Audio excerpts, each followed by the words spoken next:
Welcome to Transformational Vedic Astrology. My name is Michael Mastro, and today we're going to look at the chart for a famous actor, Kirk Douglas, born December 9, 1916, 10:15 a.m. in Amsterdam, New York. We're going to be using sidereal zodiac, the Vedic astrology.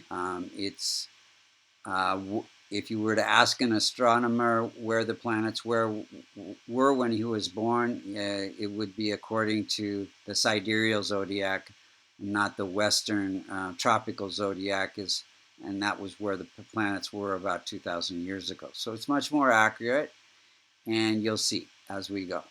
So if you look to the eastern horizon when you were born, you see the constellation associated with Capricorn in the first house, rising at 7 degrees and 50 minutes. And that becomes the most effective point of every house. And any planet like Jupiter, like Saturn, not so much Jupiter, yeah, a little bit Jupiter, and Saturn, and Mercury that are within 5 degrees have a lot of impact in his chart. And, in the transit chart as well, whenever any planet like Rahu or Ketu or any of the planets come within 5 degrees of that rising sign degree, they have more impact. So first we're going to look and see how the planets are operating. Then we'll look at when they were operating, because not everything happens all at once in his life, when the certain events were happening. And then we'll look and see what we could do to fix the chart. So in Transformational Vedic Astrology, we give more emphasis to the multicona signs. So some planets, like Venus, they rule 2 signs, Libra and Taurus. But we say that Venus is more connected to Libra than it is Taurus. So we say that Libra becomes the multicona sign. So each of these numbers in these houses of all the aspects of our life represent signs. So the multicona signs are 1, 4, 5, 6, 7, 9, and 11. So wherever you see those numbers in those houses, that's what he came here to work on in his life. They have more emphasis in his life. So we see the 11th sign of Aquarius, ruled by Saturn, in the second house of wealth and recognition and continuation of the marital bond. So those are things he's working on. Then we see the sign of Aries, the first sign of Aries, in the 4th house of happiness through family, property, vehicles, working on family in this life and finding his true happiness. And then you see the 4th sign of Cancer, ruled by Moon, in the 7th house of partnerships, relationships, comforts, living abroad. Then you see the 5th sign of Leo in the 8th house. So 8th house has to do with research, and in his case, research into parts that he was playing. And you see also windfalls, big, money for the parts that he played. You see drama and death-like experiences at certain points in his life, and you see accidents and things like that as well. Then you see the 6th sign of Virgo, ruled by Mercury. Virgo is the multicona sign for Mercury, although Mercury also rules Gemini, the 3rd sign. Is more connected to Virgo. So Virgo is in this house of good fortune, teachers, and then also spiritual influences, learning, education, and then and father-like figures as well. So then you have the 7th sign of Libra in the career house, career very important, and then you see Sagittarius, ruled by Jupiter, in the 12th house of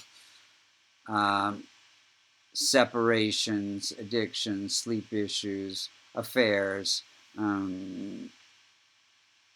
hospitalization, imprisonment, all of those things. So those are the main things he's working on in this lifetime.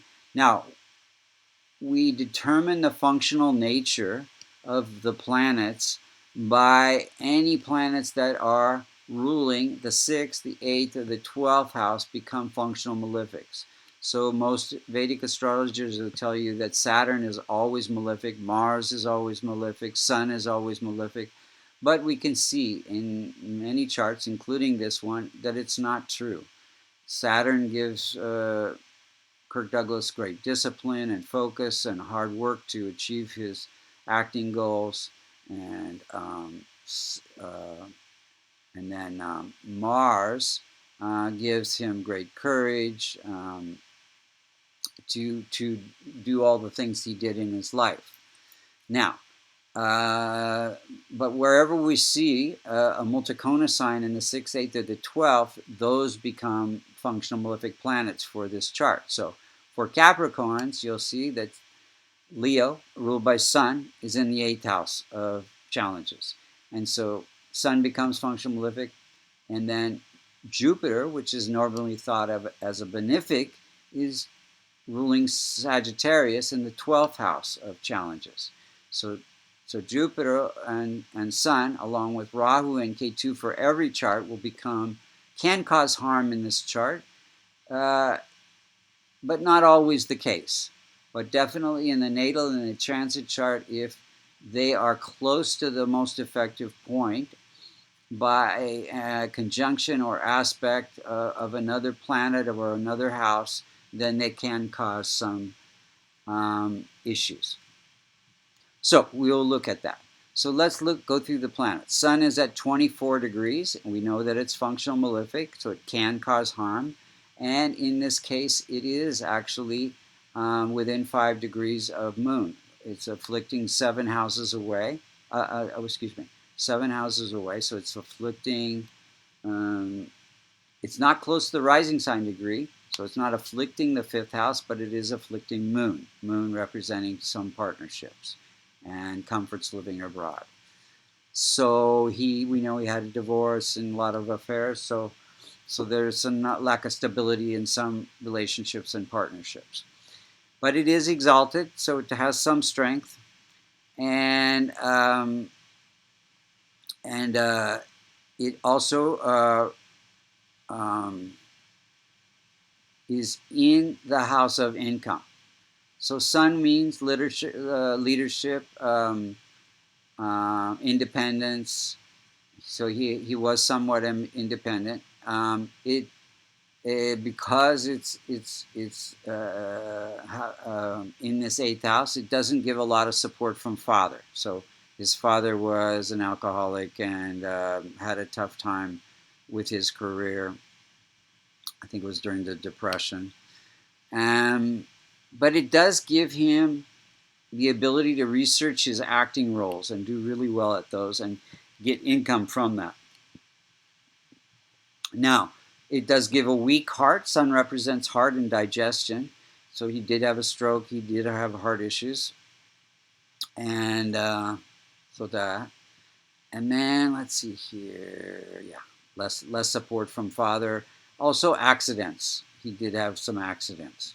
So all connected with Sun. So Moon is at 25 degrees. We just said that it is afflicted by Sun. It is exalted, and affects his partnerships with agents, directors, producers, his family.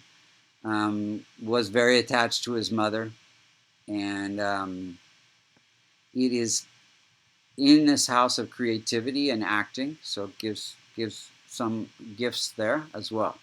Mars is ruling the 4th house of happiness, home life, property, placed in the 12th house of losses and expenses and separations.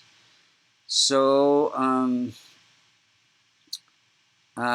gave him a lot of courage. He was also in the military, World War, I think I, and gave him courage to start his own production company. He was blacklisted because he was Jewish, and so he supported a lot of unknown actors and directors. So he was very good that way. And that, he had needed courage to do that, go out on his own. And Mercury is at 3 degrees, close to the most effective point, ruling this house of good fortune. So, and it's placed in this 12th house. So it says it gives him good fortune through playing roles that are separate from himself. So a lot of actors have issues in life because they get so deeply immersed into their acting roles that they lose connection with the family. So it probably influenced him with his affairs and his communications. Let's see. Jupiter is at 2 degrees. It is ruling this house of losses, expenses, separations, and probably influenced him in the way that it's in this house of happiness through home life. So probably connected with affairs and not feeling connected with the family because it's ruling this house of losses and expenses. And it is almost 3 degrees, so it is close to the most effective point, so having big impact there. Then he also lost his child to some addictions. This is the house of addictions, and Jupiter represents children. So let's see, Venus is at 21 degrees. It's strong and well placed, one of his strongest planets. It's in its own sign. So it gave him his great talent as an actor. Venus is performing arts, so gave great talent that way. And let's see, strong, supportive wife as well. Saturn is at 7 degrees, close, very close to the most effective point, right, almost right on the most effective point. And Saturn is also very strong and well placed in his chart, and gave him great discipline, hard work to with his partnerships, with his directors and his fellow actors, and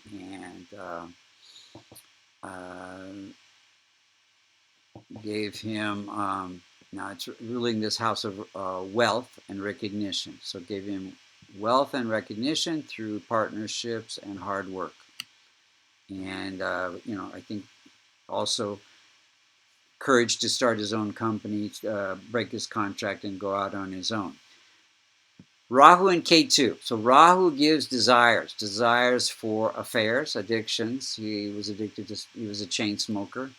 And for spiritual growth. He's very spiritual in the Jewish faith, and almost became a rabbi at some point early in his life. And then he, K2 in this house gives health and death issues, unexpected health, and he had a stroke. So those are how the planets are operating. Let's look at the timing of events, because not everything happens all at once. So he got a divorce in 1951 during a Jupiter period. And Moon is partnerships, end of partnership, basically. The 12th house is endings. Then he had a helicopter accident in 91. During a K2 period, K2 unexpected events, accidents to health. Let's see here. Got a stroke in 1996 during a K2 Rahu period. K2 unexpected events to health. Jupiter is hospitalization. And then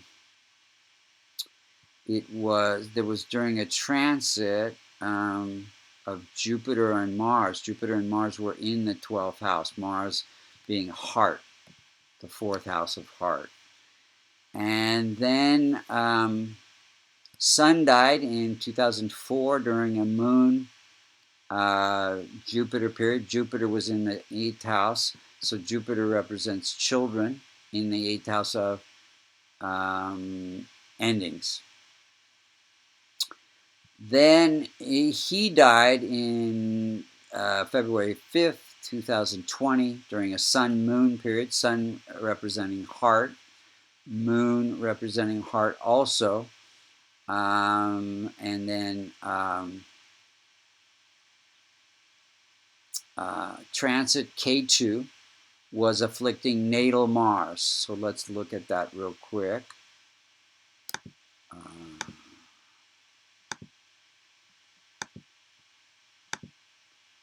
So you can see the inner wheel is the natal chart, natal where the planets were when he was born. The outer chart circle is where the planets are today, or on the day he died.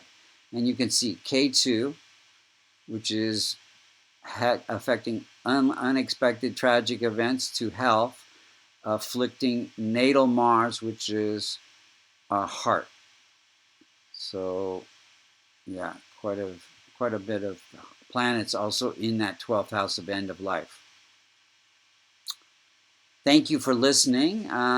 This is Transformational Vedic Astrology by Michael Mastro. If you're interested in a reading, you can go to www.vastucreations.com. Under services, you can either get a Vastu reading or an astrology reading.